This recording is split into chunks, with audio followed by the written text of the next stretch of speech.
Fala, amadinhos, tudo bem?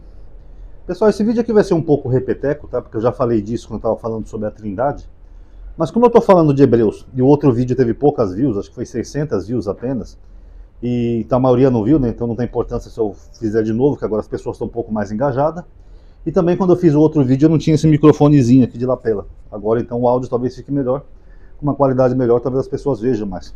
E vai ser bom, como eu estou falando de Hebreus, eu vou mostrar um pouco as distorções e ignorância do autor de Hebreus acerca do Taná, do Velho Testamento, tá bom? Aqui logo no primeiro capítulo de Hebreus, ele fala assim, no versículo 8: ao filho, porém diz. Quando ele fala que ao filho, porém diz, a gente entende que Deus está falando para Jesus. Concordam comigo? Jesus é o filho do Pai, então é a Jesus. É isso que o autor de Hebreus está afirmando aqui, ó. Ao filho, porém diz, a Jesus. O teu trono, ó Deus, é para os séculos dos séculos. Então aqui dá a entender que Deus está chamando Jesus de Deus. Tá? Em grego tem aqui o theos. Tá? Aqui eu acho que não é esse daqui não, acho que é o... Enfim, theos. A Deus, a Jesus, Deus diz, ó filho, theos. Então qual é a impressão que a gente tem quando a gente lê isso daqui? A gente tem a impressão de que Deus está chamando Jesus de Deus. Theos. Theos em grego só é aplicado a Deus. Vou escrever aqui em português que é mais fácil. Essa é a impressão que nós temos aqui, correto? Vamos continuar aqui a leitura. Aí muitas pessoas usam isso aqui para justificar a tal trindade. Tá vendo só, amadinho? O próprio Deus disse a Jesus, Theos, ó Deus.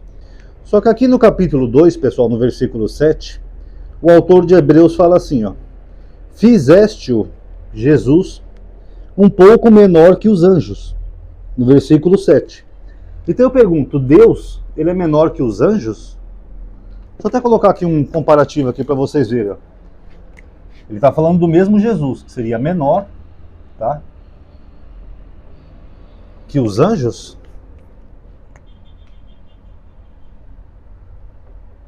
Então Deus é o criador de tudo, do céu e da terra. Aí ele chama Jesus de Deus, mas também ele fala que Jesus é menor que os anjos. Então Deus seria menor que os anjos, a criatura do próprio Deus? Complicado, né, pessoal? Aí aqui no capítulo 1 ele também fala o seguinte, ó. Senta-te à minha direita, até que eu reduza os teus inimigos de descabelo dos seus pés. Nós já vimos no outro vídeo que aqui é um salmo de Davi, que não tem nada a ver com Jesus. E ele fala aqui mais, deixa eu ver.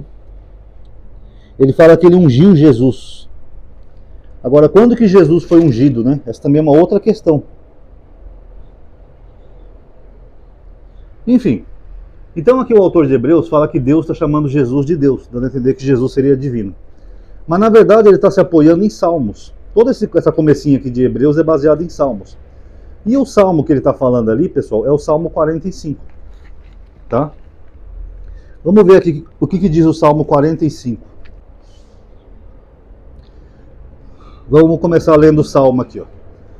Do mestre de canto, sobre a área, os lírios, dos filhos de Coré. Poema, canto de amor. Então a gente está vendo que é um salmo que é sobre os lírios, né, dos filhos de Coré. Meu coração transborda num belo poema. Eu dedico a minha obra a um rei. Opa! O autor dos Salmos conhecia Jesus, pessoal? Não. Já tinha Jesus na época do autor dos Salmos? Não. Então, para quem que ele está dedicando essa obra aqui? Para um rei. Um rei é um Deus, pessoal? Não. Um rei é um anjo, é uma figura divina, uma divindade? Não. Então o salmo não é para Jesus, não tem nada a ver com Jesus. O salmo é para um rei, tá? Minha língua é a pena de escriba habilidoso. És o mais belo dos filhos dos homens, esse rei. Filho dos homens. Deus é filho dos homens, pessoal? Jesus ainda usava um título assim para si mesmo, né? Filho do homem, mas aqui ele está falando de um rei que era o mais belo dos filhos dos homens. Então seria um mortal. A graça escorre dos teus lábios, porque Deus te abençoou para sempre. Opa, aqui temos duas pessoas. É Deus que abençoou esse rei, não o rei que é Deus, tá? Cinge a tua espada sobre a coxa, ó valente, com majestade e esplendor. Vai, cavalga pela causa da verdade, da mansidão e da justiça. Tendes a corda do arco, tornando terrível a tua direita. Tuas flechas são agudas. Os povos submetem-se a ti. Os inimigos do rei perdem a coragem. Inimigos de quem? Do rei. Teu trono é de Deus. Opa! Como é que aqui o autor de Hebreus falou assim? Ó Deus, o teu trono é para sempre. Mas quando você vai aqui no Salmo, o autor está falando que o trono desse rei, aqui ó, desse rei, ó, o teu trono é de Deus. Deus não chamou esse rei de Deus. Ele falou que o teu trono, o trono do rei, é de Deus. Você notaram a diferença? Tanto que aqui, deixa eu ver o que a Bíblia de Jerusalém comenta aqui. O grego traduz, teu trono, ó Deus, vendo no termo Elohim vocativo, qualificando o rei. Esse título protocolar é de fato aplicado ao Messias. Não, não é verdade. O título que aparece aqui em hebraico, pessoal, sai daí, gatinhos, é Elohim.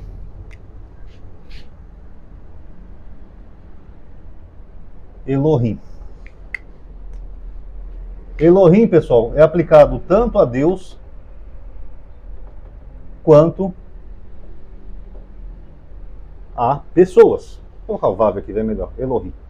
Tanto a Deus quanto a pessoas. Por exemplo, vamos ver aqui em Êxodo. Pessoas que recebem algum tipo de autoridade de Deus também são chamadas de Elohim. Vamos ver aqui, por exemplo, em Êxodo. Deixa eu achar aqui o versículo, que eu não quero perder aqui a página do Salmo. Êxodo 7:1. Deus disse a Moisés, eu que eu te fiz como um Deus, um Elohim, para Faraó. Moisés era um Deus, pessoal? Não, então por que Deus está falando que Moisés era um Deus? É porque Elohim também é aplicado para homens que exercem poder ou autoridade. Um rei, um governante. No caso de Moisés, ele tinha autoridade tanto sobre o Faraó, por isso que ele seria um Elohim para o Faraó, ele seria mais poderoso que o Faraó, até porque a raiz etimológica dessa palavra aqui é força, poderes. Então quem exerce poder sobre outras pessoas é um Elohim. Por exemplo, o seu pai é o seu Elohim, a sua mãe é o seu Elohim, porque ela exerce um poder e uma autoridade sobre você. Você não pode questionar. Então, esse termo significa isso. Então, o que o salmista está falando aqui acerca de um rei é que o trono desse rei seria de Deus, de Elohim. Mas também, se a gente for pegar a versão grega que fala o teu trono, ó Deus, seria Elohim, no hebraico. É que o grego traduz para Theos, né, que é o equivalente de uma língua para outra, mas seria o teu trono, ó Elohim. Por que Elohim? Porque um rei exerce poder sobre o povo. Ele manda, desmanda, comanda, exército, essas coisas. Então não tem nada a ver com dizer que Jesus é Deus. Só para finalizar aqui, ó. O teu trono é de Deus para sempre e eternamente. Teve um rapaz que perguntou no outro vídeo e fez um comentário. Davi governou para sempre, amadinho? Não, filho, aqui é a palavra Olã. Olã é só um superlativo. É um longo período de tempo. Não existe para sempre na Bíblia. Eu já tenho um vídeo no canal falando sobre isso. Não existe eterno na Bíblia. Eterno só é Deus. O termo aqui é Olã, tá? Deixa eu ver se eu consigo escrever aqui rapidinho para vocês verem. Aqui é o Ain. Aqui é o Lamed. E aqui é o Mem. Olã. Olã é um longo período de tempo, não é para sempre, não é eterno, tá? Então está falando que esse rei teria um longo reinado. O cetro do teu reino é cetro de retidão. Amas a justiça e odeia a impiedade. Eis porque Deus, o teu Deus, olha que curioso, esse rei tem um Deus. Ó, eis porque Deus, o teu Deus, te ungiu com óleo da alegria, como a nenhum dos teus companheiros, mirra e aloés perfumam em tua veste. Quando que Jesus foi ungido, pessoal? Quando que Deus foi lá e mandou ungir Jesus? Então, vocês estão vendo, né? No palácios de marfim o som das cordas te alegra. Entre as tuas amadas estão a filha do rei, à tua direita uma dama ornada com ouro de Ofir. Ouve, ó filha, vê a inclinação do teu ouvido, que acho que já deu para entender bastante, né? Nós temos um salmo com vários versículos. O autor de Hebreus, ele isola um versículo do salmo. Inclusive ele se baseia na tradução grega, não na tradução do hebraico direto, que é mais honesta. Que aqui no hebraico está, teu trono é Deus, e no grego está, ó Deus. Como se Deus estivesse chamando esse personagem aqui de Deus. Ele isola um versículo, usa uma tradução da grega das escrituras, eu não sei se é a Septuaginta, mas eu acredito que sim, o que mostra que não é um judeu que escreveu, porque um judeu não usava a Septuaginta, eles usavam a Bíblia hebraica, tá? E como é que os cristãos falam? Texto sem contexto é pretexto para heresia. É o que o autor de Hebreus faz aqui. Ele tira o texto do contexto do Salmo, ele ignora que ele está falando de um rei humano, ele usa uma tradução diferenciada, que não é o que o salmista quis escrever, e ele aplica Jesus, dando a entender que Deus está chamando Jesus de Deus. Como é que se chama isso, pessoal? Desonestidade. É desonestidade do autor de Hebreus. Tá bom? Então eu acho que deu para entender aqui, né? O salmista está falando de um rei, e aqui o teu trono é de Deus. Ou, a versão grega, ó Elohim, chamando o rei de um Elohim, que nem Moisés, que é alguém que exerce poder sobre os outros. Aí o autor de Hebreus vai lá, isola um versículo, distorce, porque ele usa uma versão grega das escrituras, provando que ele não é judeu. Então não era nem Paulo que escreveu isso, nem nenhum dos apóstolos, tá? Porque os apóstolos eram semi-analfabetos, como a própria Bíblia diz, que dirá saber a língua grega, que era uma língua complexa. Então ele distorce e aplica aqui na epístola dele, dando a entender que Deus está chamando Jesus de Deus, que não tem nada a ver com Jesus. Aí para finalizar o vídeo eu pergunto, isso não é uma mentira, pessoal? Como é que a gente vai tomar como verdade, ou como palavra de um Deus todo-poderoso um livro que mente? Os cristãos não dizem que Cristo é a verdade, eu sou o caminho, a verdade e a vida? Como é que pode ser uma verdade baseada em mentiras? Tem alguma referência de que Deus chamou Jesus de Deus? Se tiver, coloque aí nos comentários, porque até agora eu não achei não, tá? Então tá aí, galerinha. Obrigado a todo mundo aí que assistiu, tá? Quem puder dar um like no vídeo, te ajuda a aumentar a atividade e alcance. Considere atualizar a página, tá? Que o YouTube tá meio bugado. Se inscreva no canal, ativa aquele bendito sininho. Mesmo quem é inscrito, coloca aí naquela ferramentazinha, tem, parece uma engrenagenzinha. Coloca lá receber todos os vídeos. Ou considere também entrar em lista de transmissão que eu tenho. Telegram, WhatsApp. Não é grupo, tá? Toda semana tem alguém querendo entrar num grupo que não existe. Só tem eu no grupo. Então daqui a pouco eu vou perder até a lista de transmissão, porque tem pessoas que não veem meus vídeos, mas ficam teimando em entrar num grupo que não existe. Mesmo se eu fizer um grupo, essas pessoas não vão entrar. Porque se elas estão desrespeitando uma coisa que eu falo em todo vídeo, imagina o que elas não vão fazer no grupo. Eu só quero entrar no grupo para lacrar e causar confusão. Aí não dá, né, pessoal? Se assistissem meu canal, pelo menos, saberiam que não tem grupo por enquanto, tá? Então comente aí o que vocês acharam. O comentário também é bom e dá engajamento. Obrigado aí a todos que assistiram. Paz a todos.